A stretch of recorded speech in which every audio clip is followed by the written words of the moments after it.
Hi, this is Vince here at Martial Arts Insight, and I'd like to do this video presentation on UFC 143, Nick Diaz versus Carlos Condit. This is for the Interim Welterweight Championship belt, and the winner will become the #1 contender to face GSP sometime later on in the year when St. Pierre has recovered from his injury. What I want to start with first of all is to take a look at the track record of Nick Diaz and Carlos Condit and examine exactly why they're in the position they're in to fight in this interim championship title match. Nick Diaz is preferentially the #1 contender, I think. He was due to face GSP at UFC 137, but because of his failure to turn up for pre-fight press conference obligations, Dana White scrapped that, and he ended up fighting BJ Penn instead. This is an important point though, because Nick Diaz was the champion over in Strikeforce, and he was brought over by Zuffa into the UFC specifically to fight GSP.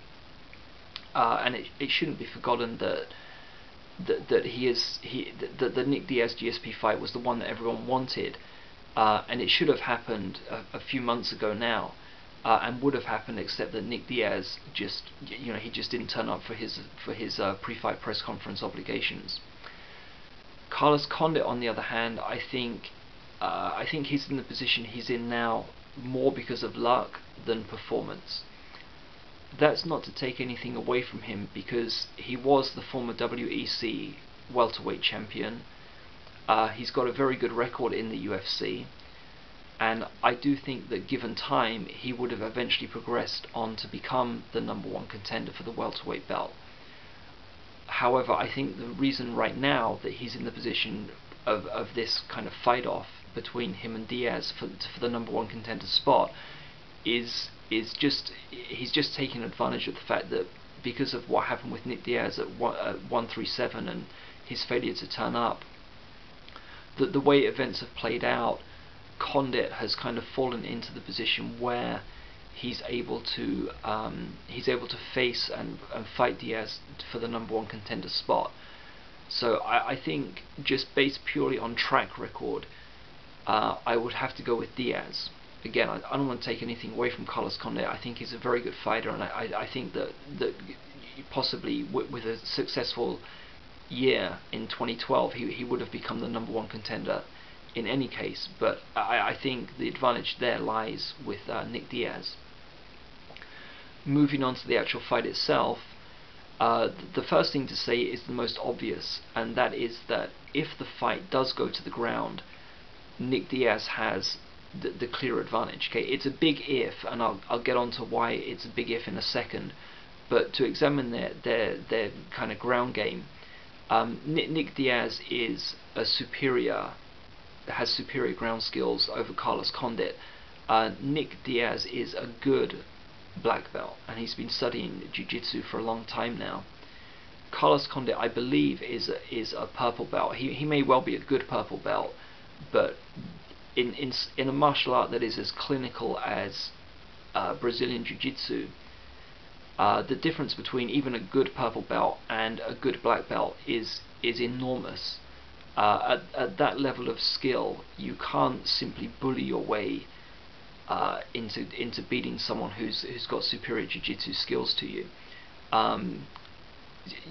Things like strength and size, yeah, they do play a part when the skill level is equal. But when in something like jiu-jitsu, when there is a differential in skill level, you can't use things like power and your body weight to compensate for a lack of skill, which is unusual in martial arts, because if it was something like wrestling, for example, or judo, even when there is a skill differential, the person who's kind of bigger and stronger and more powerful is able to use those attributes to overcome a skill deficit, but that doesn't work in BJJ so well.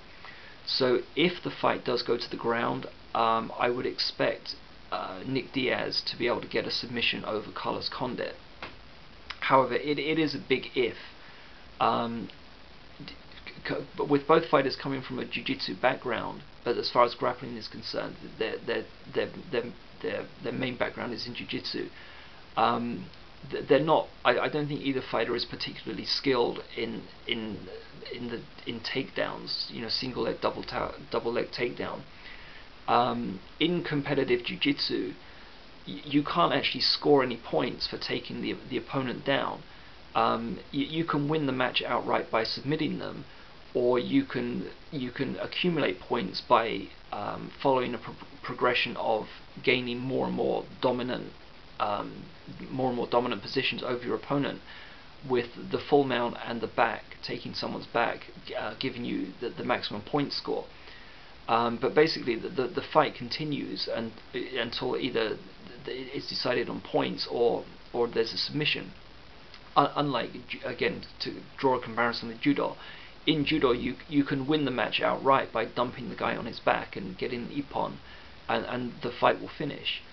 So people from a Brazilian jiu-jitsu background tend not to be so good at takedowns when compared to a wrestler, for example.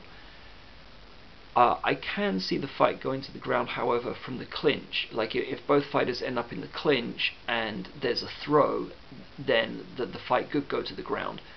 But if it does do so, Nick Diaz is going to have to get a submission very quickly, because, again, unlike something like wrestling or judo, where the practitioners are also skilled in actually pinning an opponent, in jiu-jitsu, that's not the aim of the game. You can't just pin someone and win.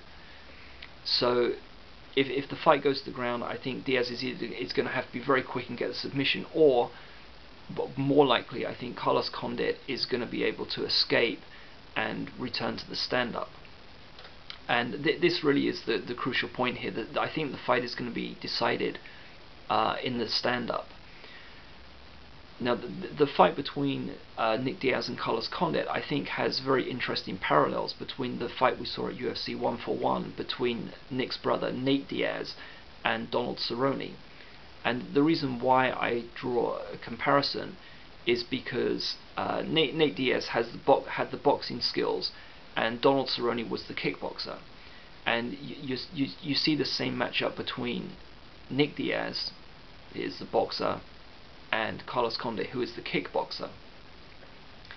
So to examine Nick Diaz first, and his boxing skills, I think in the context of mixed martial arts, Nick Diaz is arguably the best boxer. I think that his hands are superior certainly to anyone else in the welterweight class, and I think it's fair to say that certainly in the UFC at least, there's no one around in the other classes as well who can touch him as far as boxing skills are concerned. But that's in the context of MMA. I think if Nick Diaz was to fight a professional boxing match, or get into professional boxing, I think he could attain a certain amount of success, but I don't think he would be as successful in boxing as he would be in mixed martial arts. And the reason for that is simple. It's because in boxing there are only two ranges you can fight at. One is the boxing range and the other one is the clinch. And the clinch, you can't actually really fight at that range, and the referee is going to kind of separate the fighters and return it to the boxing range in any case. And I think that given the range limitations, given the fact that a boxing match automatically takes place at boxing range, I think would work to the detriment of Nick Diaz. Now, I mention that because that, I think, is hinting at the crucial point as to how the fight is going to be determined. I think the skill of Nick Diaz in a mixed martial arts match is not. It's too simplistic to say, he's a better boxer, that's why he beats his opponents. Yeah, he is a better boxer, but that's not why it's not as simple as that. The reason why Nick Diaz can beat his opponents is because his skill lies in controlling the range where the fight takes place. And in a mixed martial arts match, you've got kickboxing range, you've got boxing range, you've got the clinch, and you've got the groundwork. And what Nick Diaz is very good at doing is keeping a mixed martial arts fight at the boxing range. He basically turns an MMA fight into a boxing match, and then he's able to apply his superior skill set. And this is what we saw before at UFC 141 between Nate Diaz and Donald Cerrone. Nate Diaz kept the majority of the match as a boxing match, and he completely outclassed Donald Cerrone. Cerrone just couldn't deal with it. And I think that's what Nick Diaz is going to be looking to do against Carlos Condit. I think he's going to want to get into boxing range as quickly as possible, and I think he's going to want to keep the fight in boxing range for as long as possible. And if he does that, I think he's going to beat Carlos Condit. On the other hand, if Carlos Condit is able to stay out of boxing range and avoid the clinch and go into the ground and keep it as a kickboxing match, then I think he has the advantage. I think that he needs to be very careful about moving in and out of boxing range only when it's very appropriate. Otherwise, he needs to stay on the outside and use his kickboxing skills to beat Nick Diaz. That said, I think that my actual prediction is that Nick Diaz will successfully close in on Carlos Condit, turn it into a boxing match, and he will beat Carlos Condit. So what we're looking at then is I think I'm choosing Nick Diaz here to win. I think that he has a superior track record. I think that Nick Diaz is better on the ground, and I think in the stand-up he's just going to be able to use his experience and his skill set to turn the fight into a boxing match where he can use his boxing skills to beat Carlos Condit. So my prediction is a win for Nick Diaz by knockout. Thanks a lot for watching. This has been Zero Martial Arts Insight. Check out my website and please subscribe to my channel. And if you liked watching this fight analysis and prediction, then please like the video. Thanks a lot.